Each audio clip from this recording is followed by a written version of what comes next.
இன்றைய தேவ செய்தியின் தலைப்பு தேவனுடைய கட்டளைகளில் மறைந்து கிடக்கும் ஆவிக்குரிய தேவ இரகசியங்கள் என்ற தலைப்பின் இரண்டாவது பாகத்தின் தொடர்ச்சி. இன்று தேவனுடைய கட்டளையில் மறைந்து கிடக்கக்கூடிய தேவ ஞானம் என்ற தலைப்பில் நாம் தியானிக்க போகிறோம். ஆண்டவருடைய ஒவ்வொரு கட்டளையிலும் ஞானம் இருக்கிறது. When we disobey a commandment of God, automatically we will lose the wisdom of God in a particular area. நல்லா கவனித்துக் கொள்ள வேண்டும். சில நேரங்களில் we may not be aware of the seriousness of the commandment of God. நல்லா கவனித்துக் கொள்ள வேண்டும்.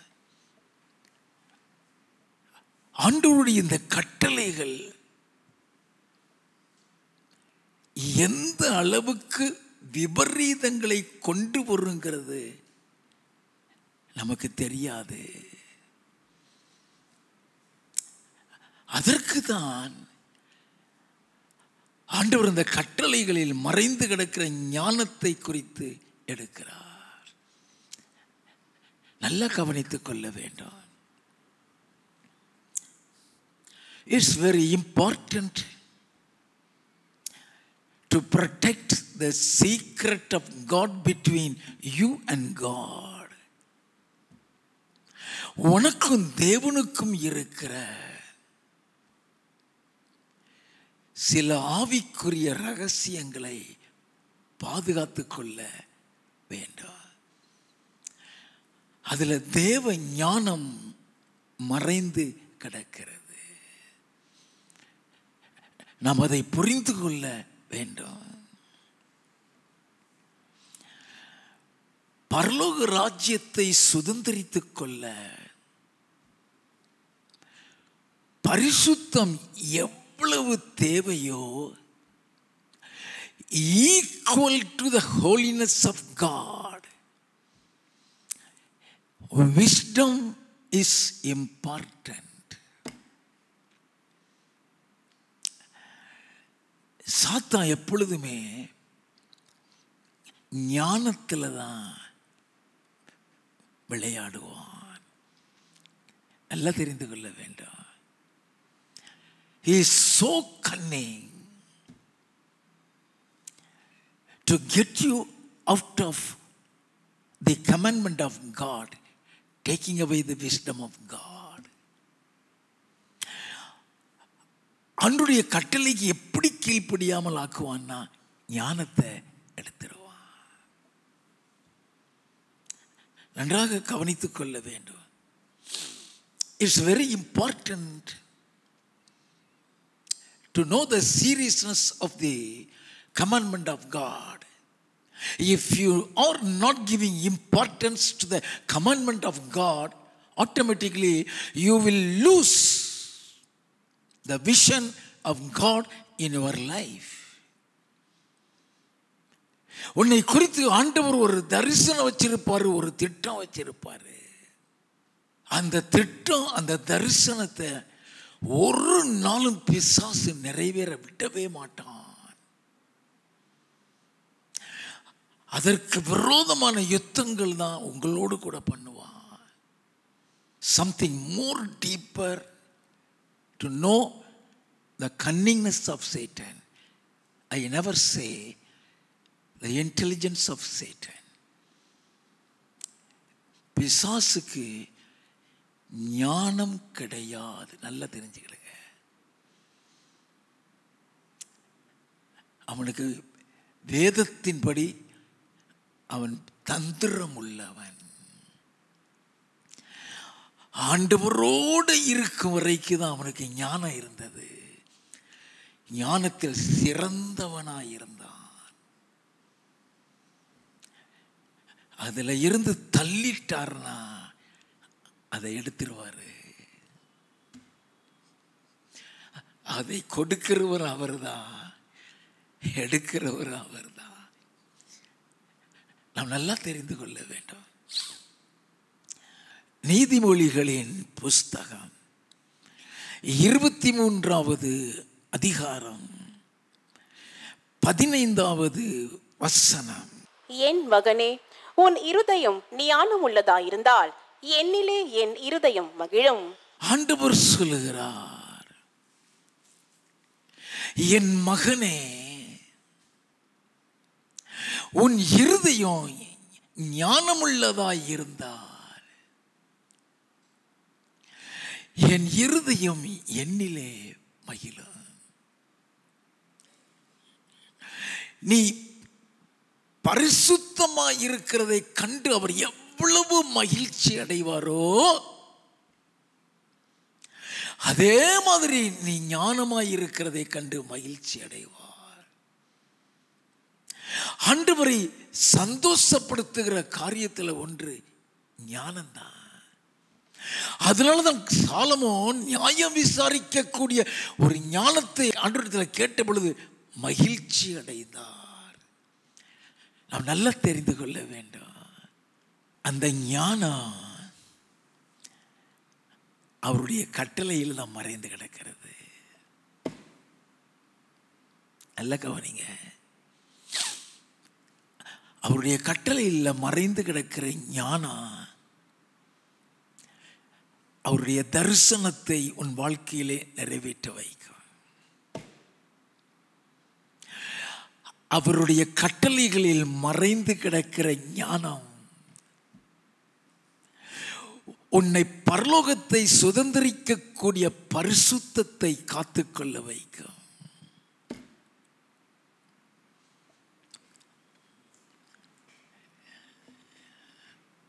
எப்பொழுதுமே when we lose the wisdom of God, we never knew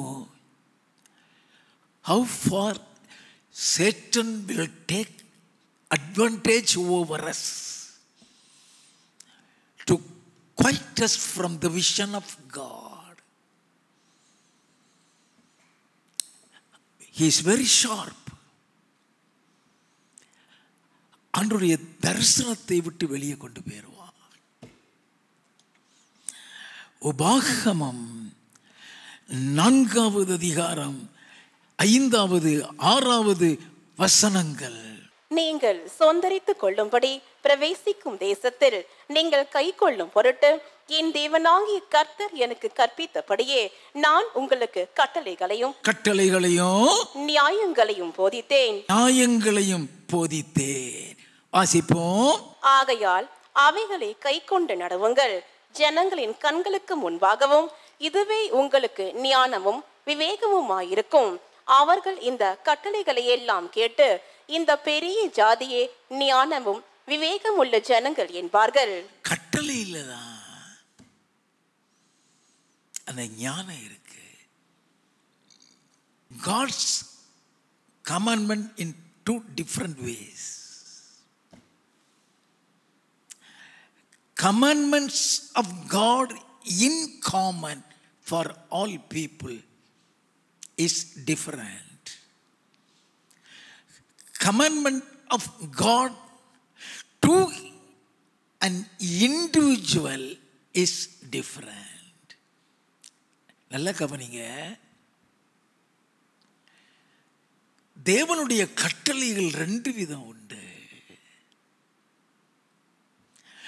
God only knows the trap of Satan.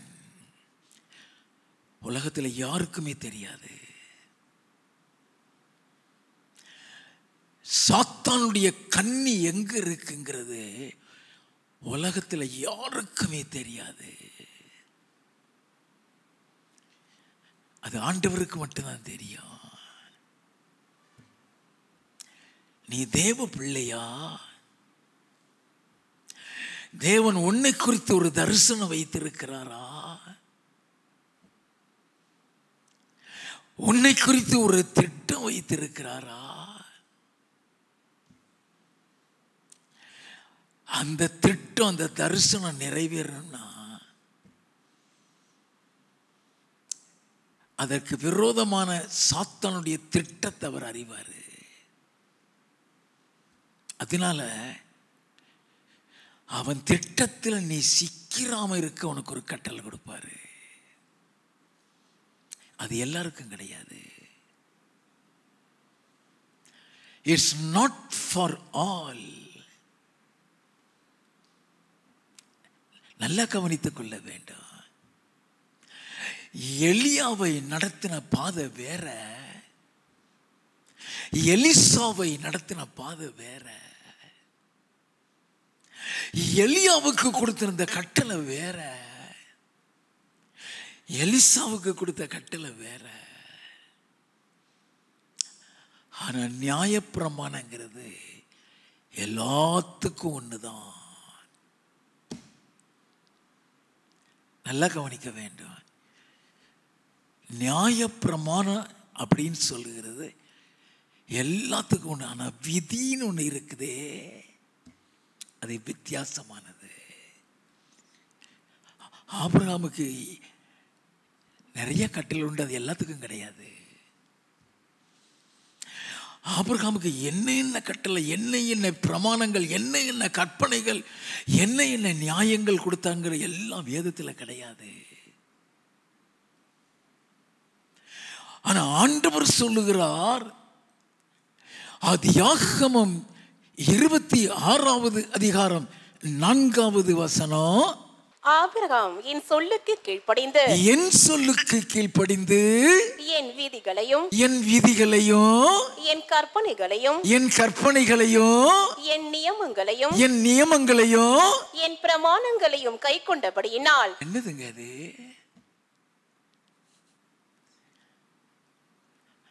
அது எல்லாத்துக்கும் கிடையாது. அவன் புறஜாதியிலிருந்து வந்தவன், அவனை எப்படி மடக்கலான்னு சாத்தானுக்கு தெரியும். அதனால அவனுக்கு நிறைய கட்டளைகள் உண்டு. பொதுவா சொல்லப்பட்ட கட்டளைகள் தான் எல்லாரும் கடைபிடிக்க வேண்டுங்கிற கட்டளை மட்டும்தான் வேதத்தில் எழுதப்பட்டிருக்கு. சர்க்கம்சிஷன்ங்கிறது அவன்கிட்ட தான் ஆரம்பிச்சது. It's common. அது எல்லாருக்கும் உரியது. தசம பாகம் கொடுத்தாங்கிறது அவனிடத்தில் ஆரம்பிக்குது. அது எல்லாத்துக்கும் உரியது. நல்லா கவனிக்க வேண்டும். இனி உன் பெயர் ஆபிரகாம் என்று இராமல் ஆபிராம் என்று இருக்கட்டுங்கிறது அவனுக்கு மட்டும்தான். அது எல்லாருக்கும் கிடையாது.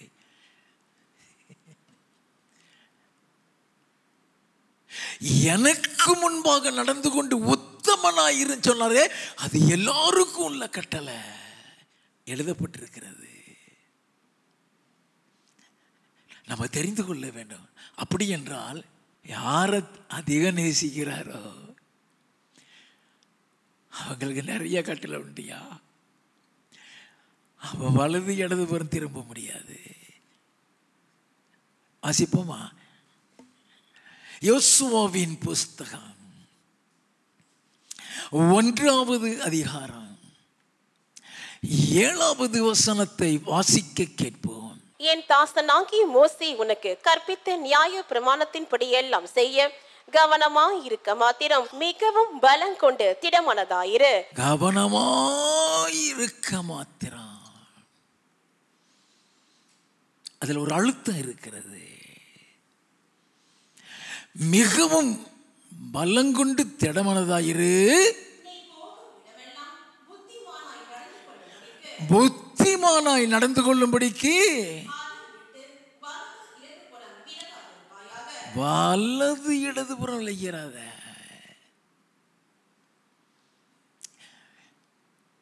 நீ அப்படி நடந்தினாதான் உன் கூட இருப்பேன்னு 9வது வசனத்தில் சொல்லுவார். 5வது வசனத்தில் நீ உயிரோடு இருக்கிற நாளெல்லாம் உனக்கு முன்பாக எதிர்த்து நிற்க ஒருத்தனும் கிடையாது. நான் மோசையோடு இருந்தது போல உன்னோடு இருப்பேன். அப்படி இருக்கணும்னா தான் இந்த நியாயப்பிரமாணத்தெல்லாம் கை கொள்ள கவனமாயிரு. அப்ப ஆண்டவர் சொல்லிக் கொடுக்கிறார். உபாகமம் 4வது அதிகாரம் 5வது 6வது வசனத்தை மறுபடியும் வாசிக்க கேட்போம். நீங்கள் சொந்தரித்துக் கொள்ளும்படி பிரவேசிக்கும் தேசத்தில் நீங்கள் கை கொள்ளும் பொருட்டு என் தேவனாகிய கர்த்தர் எனக்கு கற்பித்தபடியே நான் உங்களுக்கு கட்டளைகளையும் நியாயங்களையும் போதித்தேன். ஆகையால் அவைகளை கை கொண்டு நடவுங்கள். ஜனங்களின் கண்களுக்கு முன்பாகவும் சொல்லிட்டான்னா it's a common commandment to all. It's a common commandment to God's children. நல்ல கவனிக்க. அப்ப அவங்களுக்கு கொடுக்கப்பட்ட கட்டளை உங்களுக்கும் எனக்கும் தான். வாசிப்போம். இதுவே உங்களுக்கு ஞானமும் விவேகமுமாயிருக்கும். அவர்கள் இந்த கட்டளைகளை எல்லாம் கேட்டு இந்த பெரிய ஜாதியே ஞானமும் விவேகம் உள்ள ஜனங்கள் என்பார்கள். நல்ல கவனிங்க. இந்த பெரிய ஜாதியே எதை கேட்டா? அந்த கட்டளையே கேட்டு. என கடினமான கட்டளை என்பார்கள். 9வது 10வது வசனம். ஓரேபிலே உன் தேவனாகிய கர்த்தருக்கு முன்பாக நீ நிற்கும் போது கர்த்தர் என்னை நோக்கி ஜனங்களை என்னிடத்தில் கூடி வர செய்து என் வார்த்தைகளை அவர்கள் கேட்கும்படி பண்ணுவேன். அவர்கள் பூமியில் உயிரோடு இருக்கும் நாளெல்லாம் எனக்கு பயந்திருக்கும்படி அவைகளை கற்றுக்கொண்டு தங்கள் பிள்ளைகளுக்கும் போதிக்க கடவர்கள் என்று சொல்லிய நாளில் உன் கண்கள் கண்ட காரியங்களை நீ மறவாத படிக்கும். உன் ஜீவனுள்ள நாளெல்லாம் அவைகள் உன் இருதயத்தை விட்டு நீங்காது படிக்கும். நீ எச்சரிக்கையாயிருந்து உன் ஆத்துமாவை ஜாக்கிரதையாய் காத்துக்கொள். அப்படின்னா ஆத்துமான்னு சொன்னா நீ பரலோகத்துக்கு போறதை குறிக்குது. நீ பரலோகத்துக்கு போகணும்னு நினைச்சா உன் ஆத்துமா காக்கப்படணும். உன் ஆத்துமா காக்கப்படணும். நீ அந்த கட்டளையில கவனமா இருக்கணும்னு அர்த்தம். ஏன் சபை கூட்டம்? சபை கூடுகிற நோக்கம். ஆண்டவர் சொல்லுகிறாரு, ஓரேபிலே உன் தேவனாகிய கர்த்தருக்கு முன்பாக நீ நிற்கும் போது கர்த்தர் என்னை நோக்கி ஜனங்களை என்னிடத்தில் கூடி வர செய்து என் வார்த்தைகளை கேட்கும்படி செய்வே. சபை கூடுகிற நோக்கமே ஆண்டவருடைய கட்டளைகளை தெரிந்து கொள்ள, ஆண்டவருடைய கற்பனைகளை தெரிந்து கொள்ள. நல்ல கவனிங்க. ஆண்டவர் ஒரு திரள் கூட்டத்தை கூட்டி கொண்டு வந்து உட்கார வைக்கிறாருன்னு சொன்னா நேர போக்குக்கு இல்ல, உன்னை பரலோகத்துக்கு கொண்டு போகிறது இருக்கு. உன்னை பரலோகத்தை நீ சுதந்திரிக்க வைக்கிறது இருக்கு.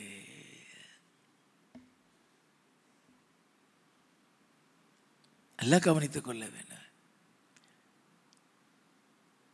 அந்த கட்டளையில தான் கர்த்தருக்கு பயப்படுற பயம் இருக்கிற எழுதப்பட்டிருக்கிறது. அந்த கட்டளையில தான் ஆத்மாவை குறித்து எச்சரிக்கையா என்று எழுதப்பட்டிருக்கிறது.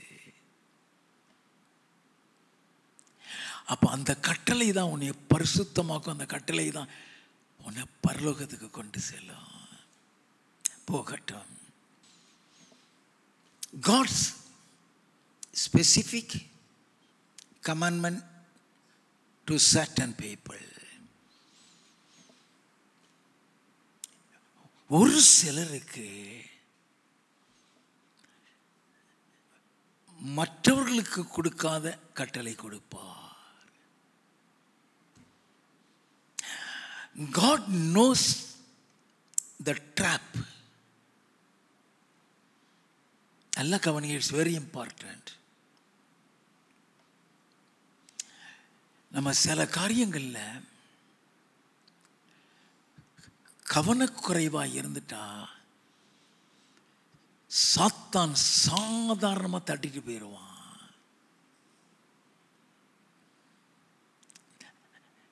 நல்லா கவனித்துக் கொள்ள வேண்டும். அதற்காக தான் இப்பொழுது ஒரு சம்பவத்தை உங்களுக்கு சொல்ல போகிறேன். How far we should be careful in the commandment of God. ஒன்று ராஜாக்களின் புஸ்தகம் 13வது அதிகாரம் முதல் 2 வசனங்களை வாசிக்க கேட்போம். யெரொபெயாம் தூபம் காட்ட பலிபீட தண்டையிலே நிற்கையில், இதோ தேவனுடைய மனுஷன் ஒருவன் கர்த்தருடைய வார்த்தையின்படியே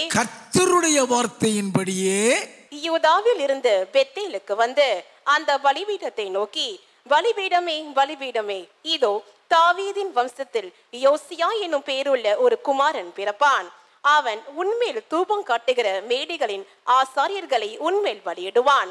மனுஷரின் எலும்புகளும் உன்மேல் சுட்டரிக்கப்படும் என்பதை கர்த்தர் உரைக்கிறார் என்று கர்த்தருடைய வார்த்தையை கூறி, அன்றைய தினம் அவன் ஒரு அடையாளத்தையும் சொல்லி, இதோ இந்த பலிபீடம் வெடித்து அதன் மேலுள்ள சாம்பல் கொட்டுண்டு போம், கர்த்தர் உரைத்ததற்கு இதுவே அடையாளம் என்றான். 5வது வசனம். தேவனுடைய மனுஷன் கர்த்தருடைய வார்த்தையால் குறித்திருந்த அடையாளத்தின்படியே பலிபீடம் வெடித்து சாம்பல் பலிபீடத்தில் இருந்து கொட்டுண்டு போயிற்று. Apt prophecy. நல்லா கவனிங்க, வேதத்தில் இப்படி தீர்க்க தரிசனம் சொன்ன எந்த தீர்க்க தரிசனம் கிடையாது. இதுக்கப்புறம் பேர் சொன்னவர்னு சொன்னா என் ஆண்டவர் இயேசு மாட்டினான். வேற யாருமே பேர் சொன்னது கிடையாது. When God uses a person mightily, when God gives the gifts abundantly to anyone, if God's grace is more than something else to somebody else, the Lord's commandment to that person is different. ஒரு நபரை தேவன் வல்லமையா பிரயோஜனப்படுத்துறாரா?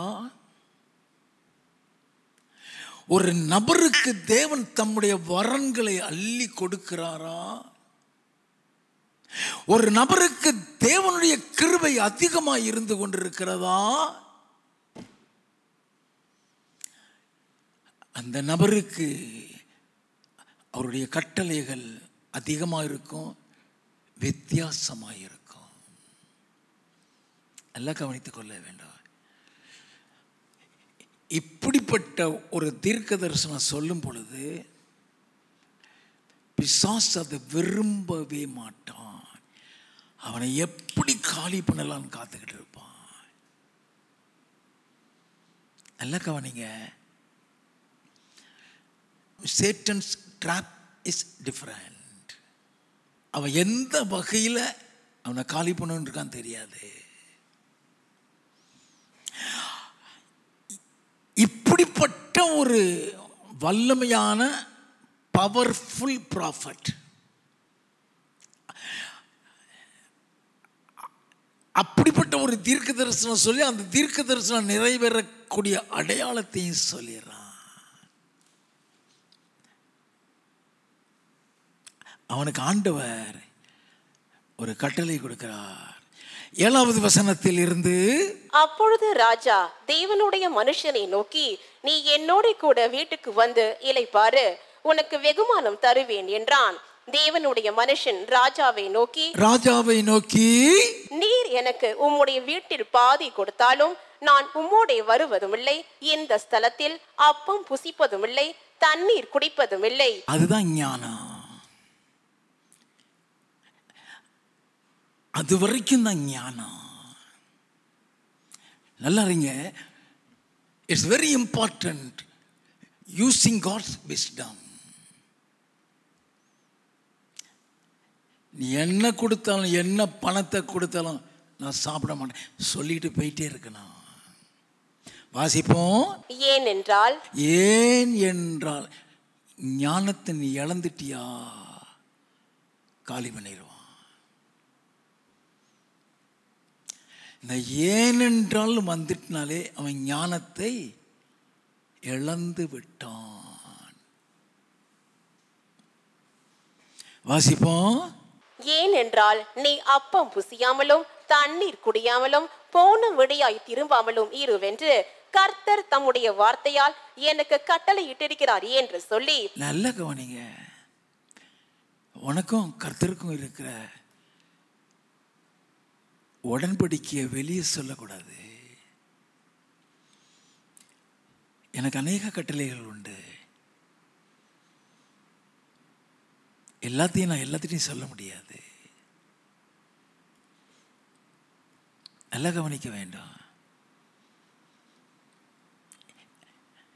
இதை வளராத வரைக்கும் பிசாசுக்கு தெரியாது. இதை வளராத வரைக்கும் பிசாசுக்கு, ஆண்டவர் பிசாசு காதை திறந்தாதான் அவர் பேசுறதை அவன் கேட்க முடியும்.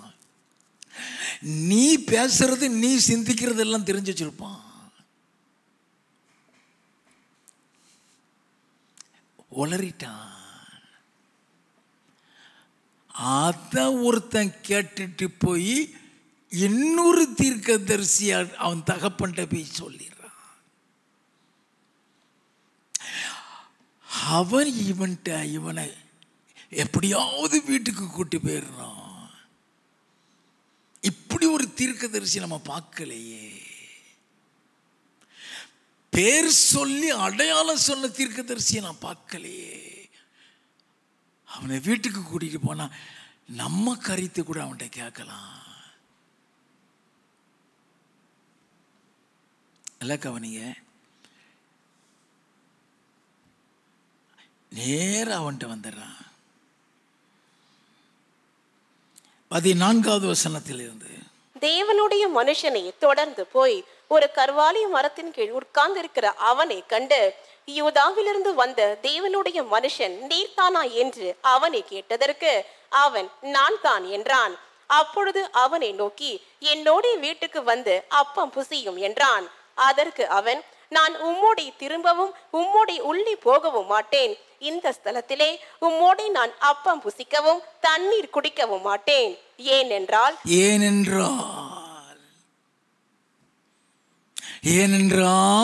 நீ அப்பம் புசியாமலும் அங்கே தண்ணீர் குடியாமலும் நீ போன வழியாய் திரும்பி வராமலும் இரு என்று கர்த்தருடைய வார்த்தை எனக்கு உண்டாயிருக்கிறது என்றான். அதற்கு அவன், உம்மை போல நானும் தீர்க்கதரிசிதான். எப்படி அடிச்சிட்டானா? உம்மை போல நானும் தீர்க்கதரிசிதான். அவன் அப்பம் புசித்து தண்ணீர் குடிக்க நீ அவனை திருப்பி உன் வீட்டுக்கு அழைத்து கொண்டு வா என்று ஒரு தூதன் கர்த்தருடைய வார்த்தையாக என்னோட சொன்னான் என்று அவனிடத்தில் போய் சொன்னான். நல்ல கவனிங்க. எப்பொழுதுமே பிசாசுடைய தந்திரமே தேவனால் தெரிந்து கொள்ளப்பட்டவர்கள் விஷயத்துல மட்டும்தான் இருக்கும். யாரை குறித்து திட்டம் வச்சிருக்கிறாரோ, யாரை குறித்து தரிசனம் வச்சிருக்கிறாரோ, யாரை குறித்து எதிர்காலத்தில் அவருடைய பிளான் வைத்திருக்கிறாரோ, யாரை பரலோகத்துக்கு நியமித்து வைத்திருக்கிறாரோ அவன் கண் அவர்கள் மீது இருக்கும். It's very important using God's wisdom. சாதாரணமா தட்டிட்டு போயிடுவான். நம்புறது மாதிரியே சொல்லுவான்.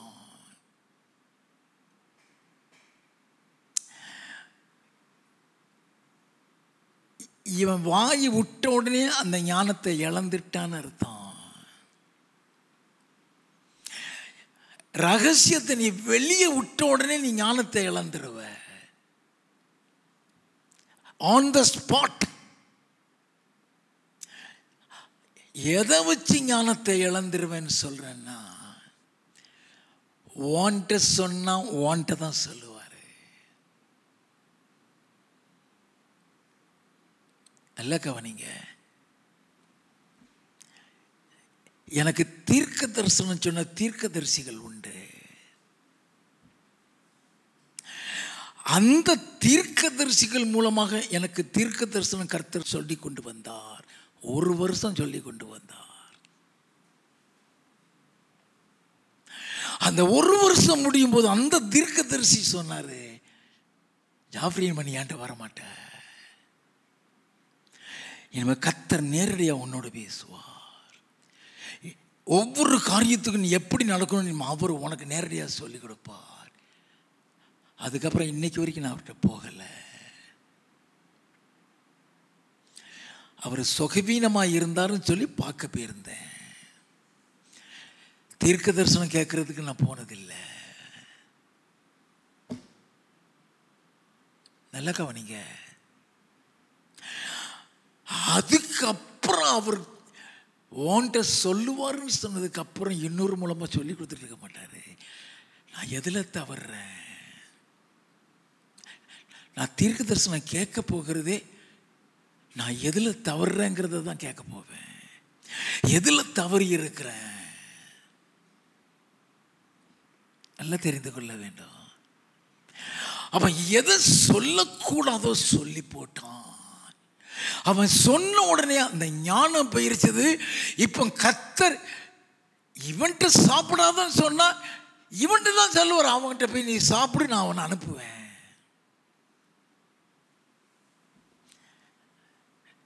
சவுலு சாமுவேல்கிட்ட வந்து அபிஷேகம் பெறான். நீ போற வழியில அப்பத்தையும் இதையும் கொண்டு வருவான்னு சொல்றான். நீ போற வழியில தீர்க்கதரிசிகள் கூட்டம் வருங்கிறான். அந்த தீர்க்கதரிசிகளுடைய ஆவி உன் மேல இறங்கும், கர்த்தருடைய ஆவியானவர் உன் மேல இறங்குவாருங்கிறான். சாமுவேல் என்னெல்லாம் சொன்னாலும் அப்படியே நடந்தது. அது எதற்காக நடந்ததுன்னா, நீ ராஜாவாக அபிஷேகம் பண்ணப்பட்டது உண்மைங்கிறத நிரூபிக்கிறதுக்கு. ஏன்னா அவன் கழுதையை தேடி வந்தவன். கழுதையை தேடி வந்தவனை உன் ஆண்டவர் இஸ்ரவேலுக்கு ராஜாவை வைக்கிறான்னு நம்புவானா? நம்ப மாட்டான். அப்ப அவன் மேலையும் அந்த ஆவி இறங்கி அவனும் தீர்க்க தரிசனம் சொல்றான். சவுலும் தீர்க்க தரிசியில் ஒருவனும் நினைக்கிறானுங்க. ஆனா வீட்டுக்கு வந்த உடனே அவன் சின்ன தகப்பன் கேட்கிறான், நடந்தது என்ன? ஞான திருஷ்டிக்காரன்ட்ட போனேன். அவன் என்ன சொன்னா, உன் கழுதை கிடைச்சிருச்சுன்னு சொன்னான். ராஜாங்கத்தை பற்றி சொல்லவில்லை. அது தேவ ரகசியம். அது நிறைவேறும் வரைக்கும் சொல்லக்கூடாது. அது நிறைவேறும் வரைக்கும் சொல்லக்கூடாது.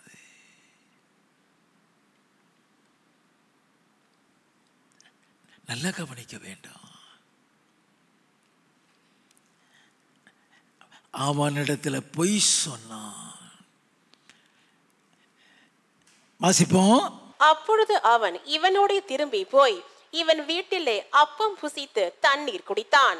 அவர்கள் பந்தியில் உட்கார்ந்திருக்கிற போது அவனை திருப்பி கொண்டு வந்த தீர்க்கதரிசிக்கு கர்த்தருடைய வார்த்தை உண்டானதினால் அவன் யூதாவில் இருந்து வந்து தேவனுடைய மனுஷனை பார்த்து சத்தமிட்டு, உன் தேவனாகி கர்த்தர் உனக்கு கற்பித்த கட்டளையை நீ கை கொள்ளாமல் கர்த்தருடைய வாக்கை மீறி அப்பம் புசிக்கவும் தண்ணீர் குடிக்கவும் வேண்டாம் என்று அவர் விலக்கின ஸ்தலத்திற்கு நீ திரும்பி அப்பம் புசித்து தண்ணீர் குடித்தபடியினால் உன்னுடைய பிரேதம் உன் பிதாக்களின் கல்லறையிலே சேர்வதில்லை என்று கர்த்தர் சொல்லுகிறார் என்றான். சாப்டர் முடிஞ்சிருச்சு. உன் பிரேதம் உன் பிதாக்களினுடைய கல்லறையில் சேர்வதில்லை. அது பிரேதத்தை குறித்து மட்டும்தான் சொல்லப்பட்டிருக்கு. நல்லா கவனிக்க வேண்டும். நம்ம இஷ்டத்துக்கு எதையும் சொல்லிட முடியாது. வாசிப்போம். அவன் போஜன பானம் பண்ணி முடிந்த பின்பு அந்த தீர்க்கதரிசியை திருப்பி கொண்டு வந்தவன் அவனுக்கு கழுதையின் மேல் சேணம் வைத்து கொடுத்தான். அவன் போன பிற்பாடு வழியிலே ஒரு சிங்கம் அவனுக்கு எதிர்பட்டு அவனை கொன்று போட்டது. அவன் பிரேதம் வழியிலே கிடந்தது. கழுதை அதன் அண்டையிலே நின்றது. சிங்கமும் பிரேத தண்டையிலே நின்றது. நல்லா கவனிங்க. 26வது வசனம். அவனை வழியிலிருந்து திரும்ப பண்ணின தீர்க்கதரிசி அதை கேட்ட போது அவன் கர்த்தருடைய வாக்கை மீறின தேவனுடைய மனுஷன்தான். கர்த்தர் அவனுக்கு சொன்ன வார்த்தையின்படியே கர்த்தர் அவனை ஒரு சிங்கத்திற்கு ஒப்பு கொடுத்தார். அது அவனை முறித்து கொன்று போட்டது என்று சொல்லி தன் குமாரரை நோக்கி, எனக்கு கழுதையின் மேல் சேணம் வைத்து கொடுங்கள் என்றான். அவர்கள் சேணம் வைத்து கொடுத்தார்கள். அப்பொழுது அவன் போய் வழியிலே கிடக்கிற அவன் பிரேதத்தையும் பிரேத தண்டையிலே கழுதையும் சிங்கமும் நிற்கிறதை கண்டான். அந்த சிங்கம் பிரேதத்தை தின்னவும் இல்லை, கழுதையை முறித்து போடவும் இல்லை. என்னது அது?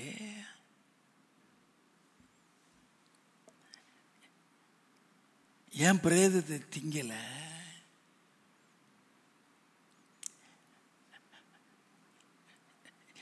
அந்த பிரேதத்தை அது திங்கலன்னு சொன்னா,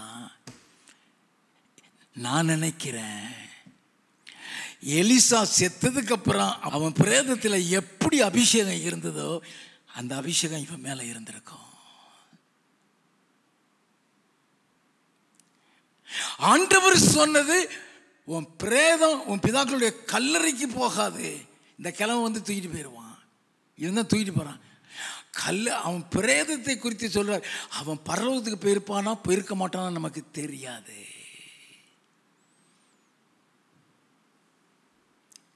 ஒருவேளை அந்த தீர்க்கதரிசி எச்சரித்த உடனே இவன் மன்னிப்பு கேட்டிருக்கலாம். அவன் மன்னிப்பு கேட்டதுனால அவன் பரலோகத்துக்கு கூட போயிருக்கலாம், நமக்கு தெரியாது.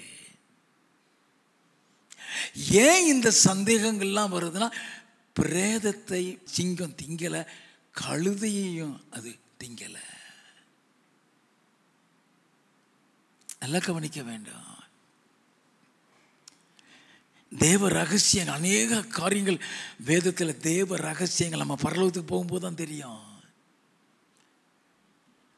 நம்ம இஷ்டத்துக்கு அவன் பரலோகத்துக்கு போகலன்னு சொல்லிட முடியாது. அவன் போனான்னு சொல்ல முடியாது, போகலன்னு சொல்ல முடியாது. நல்லா கவனித்துக் கொள்ள வேண்டும். ஆண்டவருடைய கட்டளைகளில் மறைந்து கிடக்கிற ஞானம்,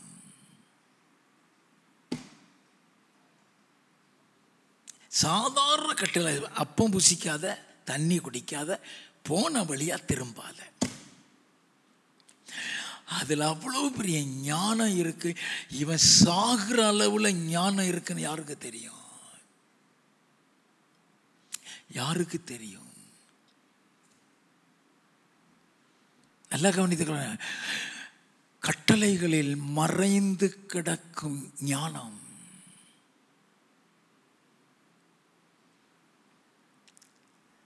எப்பொழுதுமே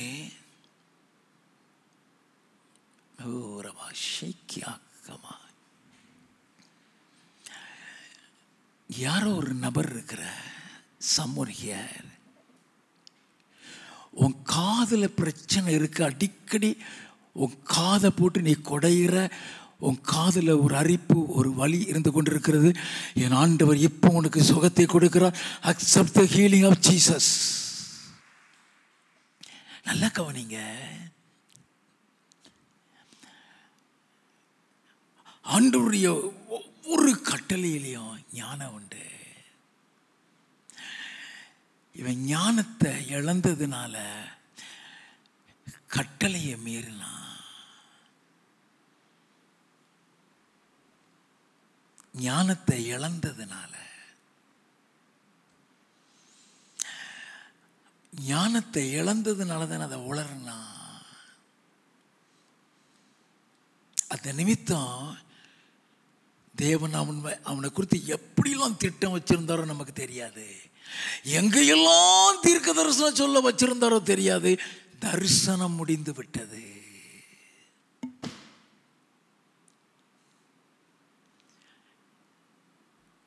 ஒரே தீர்க்க தரிசனத்தோடு போயிட்டான்.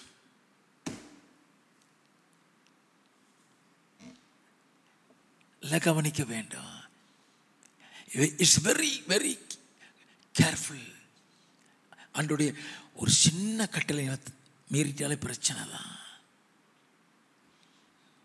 நீதிமொழிகளின் புஸ்தகம் 1வது அதிகாரம் 7வது வசனம். கர்த்தருக்கு பயப்படுதலே ஞானத்தின் ஆரம்பம். மூடர் ஞானத்தையும் போதகத்தையும் அசட்டை பண்ணுகிறார்கள். நல்ல கவனிங்க. கர்த்தருக்கு பயப்படுதலே ஞானத்தின் ஆரம்பம். எல்லாம் கவனித்துக் கொள்ள வேண்டும். யோசுவாவுக்கு ஆண்டவர் எப்படி எந்த சூழ்நிலையில் அவருக்கு கட்டளை கொடுத்தாரு தெரியுமா? யோசுவாவின் புஸ்தகம் 1வது அதிகாரம் 1வது 2வது வசனங்கள். கர்த்தருடைய தாசனாகிய மோசே மரித்த பின்பு கர்த்தர் மோசேயின் ஊழியக்காரனான நூனின் குமாரன் யோசுவாவை நோக்கி என் தாசனாகி மோசே மரித்து போனான். இப்பொழுது நீயும் இந்த ஜனங்கள் எல்லாரும் எழுந்து இந்த யோர்தானை கடந்து இஸ்ரவேல் புத்திரருக்கு நான் கொடுக்கும் தேசத்துக்கு போங்கள். ஆண்டவர் சொல்லி கொடுக்கிறாரு. சோர்ந்து போய் இருந்திருப்பான். அதனால அவன் மரித்த உடனே ஆண்டவர் அவன்கிட்ட பேசுறாரு. யோசுவாட்ட பேசி இப்ப அவனை எப்படி தேற்றுறாரு தெரியுமா? 5வது வசனம். நீ உயிரோடு இருக்கும் நாளெல்லாம் ஒருவனும் உனக்கு முன்பாக எதிர்த்து நிற்பதில்லை. நான் மோசேயோட இருந்தது போல உன்னோடும் இருப்பேன். நான் உன்னை விட்டு விலகுவதும் இல்லை, உன்னை கைவிடுவதும் இல்லை. நல்லா கவனிச்சுக்கிடுங்க. Everything is written in the Bible. நாம எப்படி நடக்கணுங்கிறதுக்காக வேதத்தில் ஒரு காரியம் மறைக்கப்படவில்லை. ஆண்டவர் உனக்கு வாக்குத்தத்தம் கொடுக்கிறாரு. நீ உயிரோடு இருக்கிறனால ஒருத்தனும் உனக்கு எதிர்த்து நிற்கிறது இல்லப்பா. அவர் பொய் சொல்ல மாட்டாருங்க.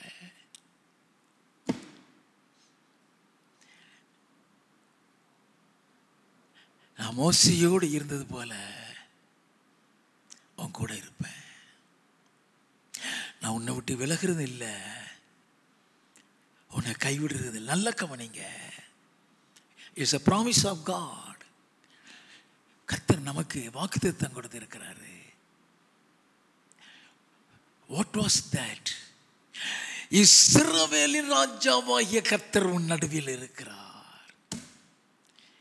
இனி தீங்கை நீ காண மாட்ட.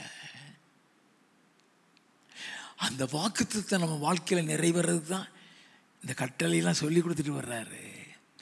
இப்ப அதே மாதிரி யோசுவாவுக்கு வாக்குத்தத்தம் கொடுக்கிறாரு. நான் மோசையோடு இருந்தது போல இருப்போம்ப்பா சொல்லிட்டு தான் சொல்றாரு. 7வது வசனத்தில் இருந்து என் தாசனாகிய மோசே உனக்கு கற்பித்த நியாய பிரமாணத்தின்படி எல்லாம் செய்ய கவனமாய் இருக்க மாத்திரம். அதனுடைய தொடர்ச்சி இது. அதனுடைய தொடர்ச்சி. உன் கூட இருப்பேன், உன்னை விட்டு விலக மாட்டேன், உன்னை நான் கைவிட மாட்டேன்.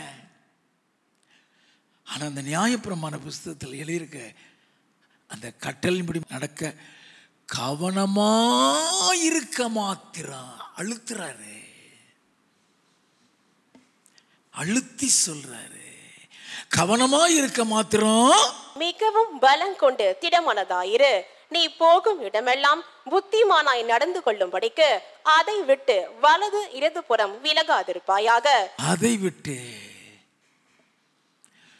வலது இடதுபுறம் விலகாத. நல்ல கவனிங்க.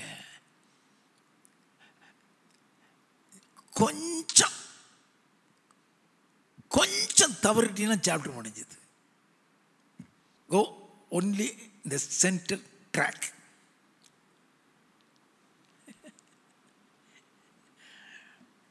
நல்ல கவனிங்க. ஆண்டவர் சொன்னபடி நீ நடந்தேன்னா ஒரு பிசாசு ஒன்றை தொட முடியாது. நல்ல கவனிங்க. நம்ம ஒரு சின்ன தவறு செய்யும்போது உரிமை எடுப்பான்.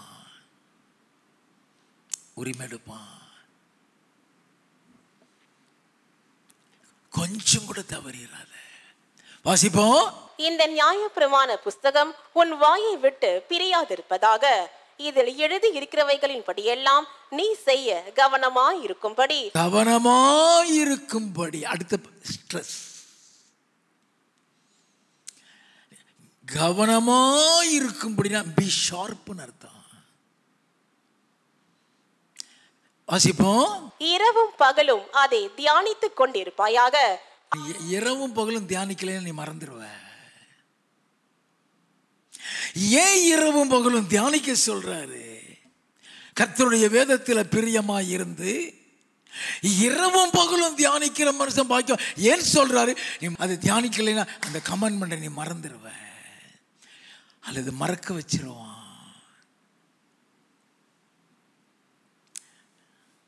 ரிலேஷன்ஷிப் வித் காடுங்கிறது it's a continuous tense.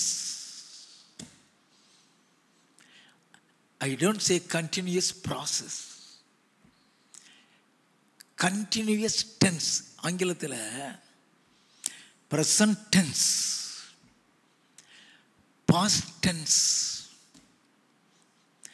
continuous tense, future tense இருக்கும். இந்த கண்டினியூஸ் டென்ஸ்னா நல்ல கவனிங்க. he is going, அவன் போய்கொண்டிருக்கிறான். அது பேர் கண்டினியூஸ் டென்ஸ்.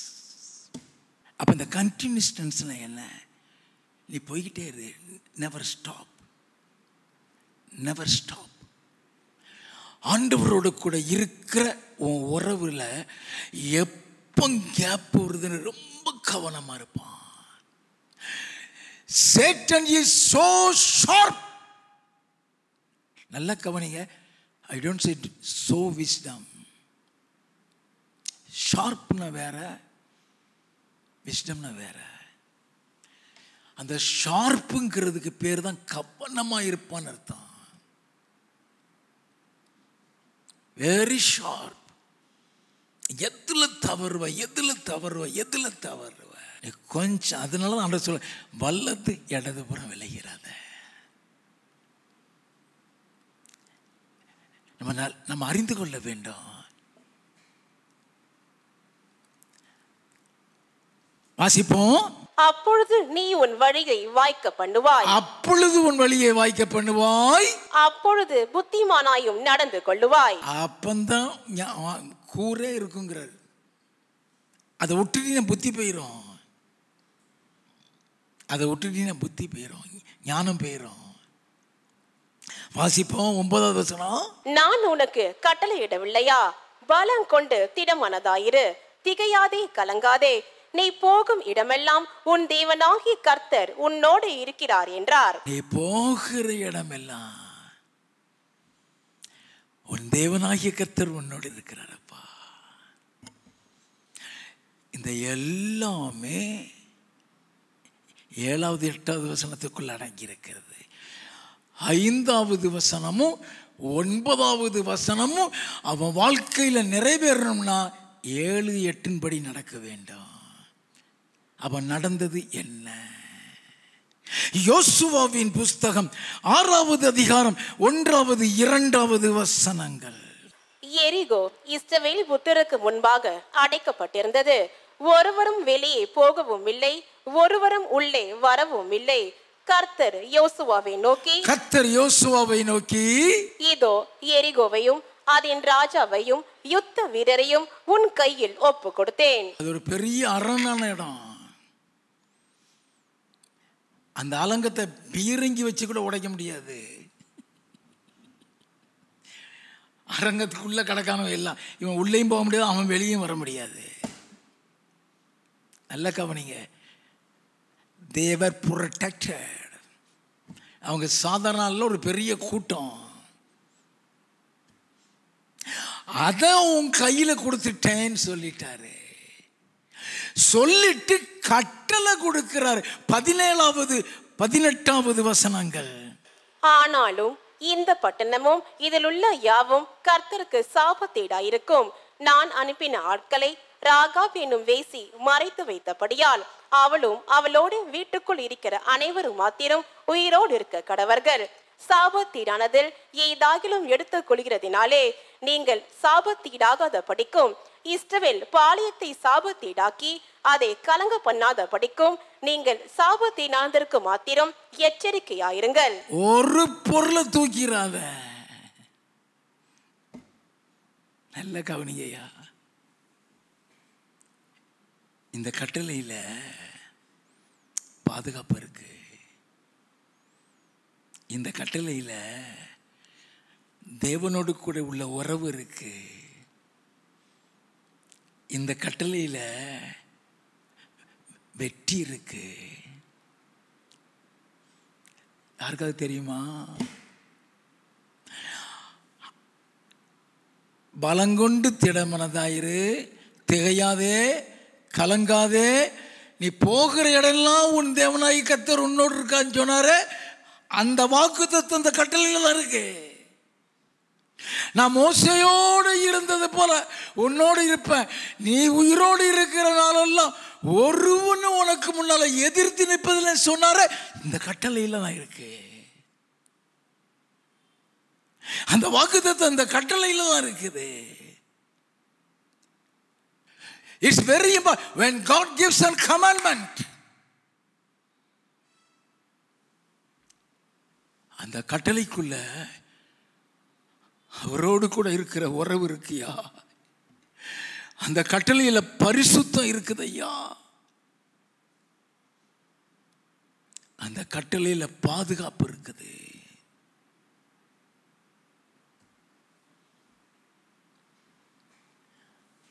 அந்த கட்டளையை மீறிட்டா இது எல்லாமே போய்விடும். அந்த கட்டளையை மீறிட்டா இது எல்லாமே போய்விடும். ஆண்டவர் எப்படிப்பட்ட கட்டளை கொடுத்திருக்கிறார்? 20:21. எக்காலங்களை ஊதுகையில் ஜனங்கள் ஆர்ப்பரித்தார்கள். எக்கால சத்தத்தை ஜனங்கள் கேட்டு மகா ஆரவரத்தோட முழங்குகையில் அலங்கம் இடிந்து விழுந்தது. அலங்கம் இடிந்து விழுந்தது. உடனே ஜனங்கள் அவரவர் தங்களுக்கு நேராக பட்டணத்தில் ஏறி பட்டணத்தை பிடித்து பட்டணத்தில் இருந்த புருஷரையும் ஸ்திரீகளையும் வாலிபரையும் கிழவரையும் ஆடு மாடுகளையும் கழுதைகளையும் சகலத்தையும் பட்டய கருக்கினால் சங்காரம் பண்ணினார்கள். நல்லா கவனிங்க, இந்த பட்டணத்தை உன் கையில கொடுத்துட்டேன்னு சொன்னாரு, செஞ்சிட்டாரு. இப்ப அங்க ஏகப்பட்ட பொண்ணு வெள்ளி சால்வை கீழ்வை எல்லாம் கிடக்கு. தேசமே காலியா கிடக்கு. அங்க ஒருத்தன் கூட உயிர் இல்லை. அவ்வளோத்தையும் காலி பண்ணிட்டான். அவனுடைய பொருட்கள் எல்லாம் அங்க கிடக்கு. அதனாலதான் தூக்கிறாதங்கிறாரு. நல்லா கவனிங்க. 27வது வசனம். இவ்விதமாய் கர்த்தர் யோசுவாவோட கூட இருந்தார். அவன் கீர்த்தி தேசமெங்கும் பரம்பிற்று. தேசமெல்லாம் அவன் கீர்த்தி பரவிட்டு. And God proved that God was with Joshua as he was with Moses. மோசஸோடு இருந்தது போல யோசுவாவோட இருக்கிறத நிரூபித்து காண்பித்தார். அங்கேயும் ஒரு குள்ள நெறி கிடக்கும். எல்லாம் கவனிங்க, அது யோசுவாவுக்கே தெரியாது. 7வது அதிகாரம் 1வது வசனம். இஸ்ரவேல் புத்திரர் சாபத்தீடானதிலே துரோகம் பண்ணினார்கள். எப்படி எனில் யூதா கோத்திரத்து சேராகுடைய குமாரன் ஆகிய சப்தியின் மகன் கர்மீக்கு பிறந்த ஆகான் என்பவன் சாபத்தீடானதிலே சிலதை எடுத்துக்கொண்டான். சாபத்தீடானதிலே எதை எடுக்க கூடாதுன்னு சொன்னாரோ அதை எடுத்துட்டான். சிலதை எடுத்துக்கொண்டான். ஆகையால் இஸ்ரவேல் புத்திரர் மேல் கர்த்தருடைய கோபம் உண்டது. எடுத்தவன் ஒரே ஒரு பய, முழு இஸ்ரவேல் மேல கோபம். இப்போ அவங்க ஆயி பட்டணத்துக்குள்ள போகணும். அந்த ஆயிக்கு ஆட்களை வேவுகாரர் அனுப்புகிறான். அவன் பார்த்துட்டு இருந்துட்டு இது எரிகோவ மாதிரி பெருசு இல்லை, இது ஒரு சுண்டைக்காய் நாடு, ஒரு 2000-3000 பேர் போனா போதியா, சின்ன இடம்தான், ஈஸியாக ஜெயிச்சிடலாம், போவேன், எல்லாரும் போக வேண்டாம். இங்கே என்ன நடந்ததுங்கிறது ஆண்டவருக்கு தான் தெரியும், வேற யாருக்கும் தெரியாது. 4வது வசனத்தில் இருந்து, அப்படியே ஜனங்களில் ஏறக்குறைய 3000 பேர் அவ்விடத்திற்கு போனார்கள். ஆனாலும் அவர்கள் ஆயின் மனுஷருக்கு முன்பாக முறிந்தோடினார்கள். ஆயின் மனுஷர் அவர்களில் ஏறக்குறைய 36 பேரை வெட்டி போட்டார்கள். 36 பேர் ஆளுக்காலி. வாசிப்போம். பட்டண வாசலின் வெளி துவக்கி செபாரி மட்டும் அவர்களை துரத்தி மலை இறக்கத்திலே அவர்களை வெட்டினார்கள். ஜனங்களின் இருதயம் கரைந்து தண்ணீராய் போயிற்று. ஜெயம் எங்க போச்சுன்னு தெரியல.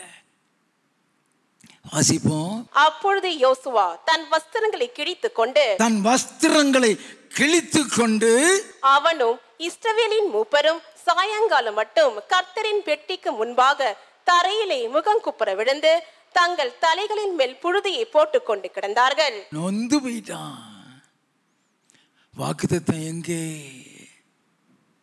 நீ உயிரோடு இருக்கிற நாள்லாம் ஒருவனும் உனக்கு முன்னாலே தீர்ப்பதில் நீ சொன்னீங்களே ஆண்டவரே. கானானியர் இதை கேட்பாங்களே, எங்களை காலி பண்ணிடுவானே. 10வது வசனத்தில் இருந்து, அப்பொழுது கர்த்தர் யோசுவாவை நோக்கி, எழுந்திரு, நீ இப்படி முகம் குப்புற விழுந்து கிடக்கிறது என்ன? இஸ்ரவேலர் பாவம் செய்தார்கள். நான் அவர்களுக்கு கட்டளையிட்ட என் உடன்படிக்கையை மீறினார்கள். சாபத்தீடானதை எடுத்துக் கொண்டதும் களவு செய்ததும் வஞ்சித்ததும் தங்கள் பண்டம் பாடிகளுக்குள்ளே வைத்ததும் உண்டே. ஆதலால் இஸ்ரவேல் புத்திரர் தங்கள் சத்துருக்களுக்கு முன்பாக நிற்க கூடாமல் தங்கள் சத்துருக்களுக்கு முதுகை காட்டினார்கள். நல்ல கவனிங்க, ஆண்டவர் விளக்கமா சொல்லி கொடுக்கிறாரு. வாசிப்போம். அவர்கள் சாபத்தீடானார்கள். நீங்கள் சாபத்தீடானதை உங்கள் நடுவில் இருந்து நிக்கிரகம் பண்ணாவிட்டால் இனி உங்களோட இரேன். இனிமே இருக்க மாட்டேன்ட்டாரியா. சாதாரணது இல்லை இது. அவர் இல்லைன்னா இவனுக்கு கானானுக்குள்ள போக முடியாதுயா. எல்லாரையும் காலி பண்ணி போடுவானுங்க. வாசிப்போம். எழுந்திரு, நீ ஜனங்களை பரிசுத்தம் பண்ணி சொல்ல வேண்டியது என்னவென்றால், நாளைய தினத்துக்கு உங்களை பரிசுத்தம் பண்ணி கொள்ளுங்கள். இஸ்ரவேலரே, சாபத்தீடானது உங்கள் நடுவே இருக்கிறது. நீங்கள் சாபத்தீடானதை உங்கள் நடுவில் இருந்து விலக்காதிருக்கும் மட்டும் நீங்கள் உங்கள் சத்துருக்களுக்கு முன்பாக நிற்க கூடாது என்று இஸ்ரவேலின் தேவனாகிய கர்த்தர் சொல்லுகிறார். நல்ல கவனிங்க, பியூட்டிஃபுல் என்று சொல்லி கொடுக்கிறாரு. கர்த்தர் சொல்லுகிறார். ஆண்டவரே ஆலோசனை கொடுப்பாரு. கோத்திரம் கோத்திரமா வர சொல்லு, குடும்பம் குடும்பமா வர சொல்லு, நபர் நபரா வர சொல்லு. அப்படி வரிசையா போட்டுட்டு வரும் பொழுது ஆகான் பேர் வந்து விடும். ஆகானை பார்த்து கேட்பான், உண்மையை சொல்லப்பா, என்ன நடந்தது? அவன் சொல்லுவான். 20வது வசனம். அப்பொழுது ஆகான் யோசுவாவுக்கு பிரதி உத்தரமாக, மெய்யாகவே நான் இஸ்ரவேலின் தேவனாகிய கர்த்தருக்கு விரோதமாக பாவம் செய்தேன். இன்னின்ன பிரகாரமாக செய்தேன்.